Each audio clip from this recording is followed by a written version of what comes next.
Assalamualaikum warahmatullahi wabarakatuh. Kali ini, saya dan teman-teman saya dari kelompok 10 akan mempresentasikan tentang demokrasi Indonesia. Dan kami akan membaginya menjadi 6 bagian. Yang pertama, ialah sejarah dan pengertian demokrasi oleh Mega. Kemudian dilanjutkan dengan sejarah demokrasi di Indonesia oleh Fikar. Lalu, prinsip demokrasi akan dijelaskan oleh teman saya Sabil. Dan ciri-ciri demokrasi akan dijelaskan oleh Angel. Lalu macam-macam demokrasi dan penutup dari video ini akan dijelaskan oleh saya sendiri. Oke, langsung saja ke bagian pertama. Hai, saya Mega. Kali ini saya akan menjelaskan tentang pengertian dan sejarah dari demokrasi. Istilah demokrasi sendiri berasal dari bahasa Yunani, yaitu demokrasia, yang terbentuk dari dua kata, demos dan kratos. Demos berarti rakyat dan kratos yang berarti kekuatan atau kekuasaan. Jadi, demokrasi ini artinya sepadan dengan kekuatan atau kekuasaan rakyat di bidang sosial, ekonomi, budaya, dan politik.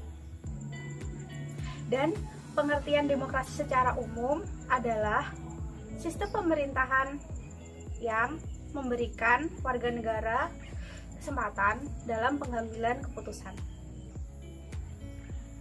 Selanjutnya, saya akan menjelaskan beberapa pengertian dari demokrasi menurut para ahli. Yang pertama, pengertian demokrasi menurut Aristoteles. Demokrasi adalah suatu negara, yaitu suatu kebebasan. Karena melalui kebebasanlah warga negara dapat berbagi kekuasaan dalam suatu negara tersebut. Dan yang kedua, pengertian demokrasi menurut Abraham Lincoln. Abraham Lincoln mencetuskan makna dari demokrasi sebagai pemerintahan dari rakyat, oleh rakyat, dan untuk rakyat. Demokrasi is government of the people, by the people, and for the people. Dan yang terakhir, pengertian demokrasi menurut Muhammad Hatta. Demokrasi adalah suatu pergeseran atau pergantian kedaulatan raja menjadi kedaulatan rakyat. Jadi, dapat ditarik kesimpulan bahwa sistem pemerintahan ini adalah mengizinkan seluruh warga negara untuk berpartisipasi dan berperan aktif baik secara langsung maupun diwakilkan dalam upaya perumusan, pengembangan, dan penetapan Undang-Undang Dasar 1945. Oke, sekian penjelasan dari saya, dan untuk bab selanjutnya akan dijelaskan oleh teman saya. Nama saya Muhammad Fikri Zulfikar dan saya akan menjelaskan sejarah demokrasi di Indonesia. Pada tahun 1950 sampai 1959 atau bisa disebut pada masa awal, pemerintah Indonesia pada saat itu menggunakan UUD sementara sebagai landasan hukum konstitusi negara. Pada masa ini bisa dibilang demokrasi mengalami kejayaan karena hampir semua aspek pemerintahan dan politik dijalankan dengan sistem demokrasi. Pada tahun 1959 sampai Orde Baru, terjadi perubahan sistem dari demokrasi parlementer menjadi sistem demokrasi terpimpin. Presiden Soekarno menganggap sistem demokrasi parlementer tidak sesuai dengan kepribadian bangsa yang cenderung dipengaruhi oleh semangat kekeluargaan dan gotong royong. Pada tahun 1966 sampai 1998 berlanjut ke masa pada saat transisi dari Orde Lama ke Orde Baru, atau lebih tepatnya pada masa pemerintahan Presiden Soeharto. Sistem demokrasi Indonesia bisa dibilang berantakan. Hak-hak rakyat tidak tersampaikan secara penuh dalam jalannya pemerintahan. Pemerintah kala itu membatasi hak dan kewajiban warga negara, terbukti dengan proses rotasi jabatan kekuasaan yang hampir tidak pernah terjadi. Dan pada masa transformasi, terjadi gejolak dan amarah oleh rakyat akhirnya meledak dengan melakukan protes besar-besaran terhadap sistem pemerintahan Orde Baru. Tepatnya pada tahun 1998, rakyat serentak menuntut Presiden Soeharto untuk mundur dari kursi kekuasaannya. Peristiwa 1998 tersebut bisa dijadikan sebagai awal menuju kedewasaan demokrasi bagi rakyat Indonesia. Terima kasih. Demokrasi sendiri memiliki beberapa prinsip yang dibedakan menjadi dua, yaitu secara budaya dan secara universal. ada 6 prinsip demokrasi secara budaya, yaitu yang pertama adanya kebebasan. Kebebasan yang dimaksud adalah adanya kekuasaan untuk memilih keputusan dalam suatu pilihan. Sebagai contoh yaitu kebebasan untuk memilih agama. Yang kedua adalah persamaan. Setiap negara memiliki beberapa perbedaan. Nah, dalam negara yang menganut demokrasi, perbedaan tersebut tidak perlu ditonjolkan. Yang ketiga yaitu solidaritas. Meskipun banyak perbedaan dalam suatu negara, mereka akan selalu terikat karena adanya tujuan yang sama. Yang keempat yaitu kejujuran. Dalam memimpin suatu negara diperlukannya kesediaan keterbukaan untuk menyatakan kejujuran. Yang kelima yaitu penalaran. Penalaran tersebut yang dimaksud adalah penjelasan mengapa seseorang memiliki pandangan tertentu, memilih tindakan tertentu, dan menuntut hal yang serupa dari orang lain. Yang terakhir yaitu keadaban.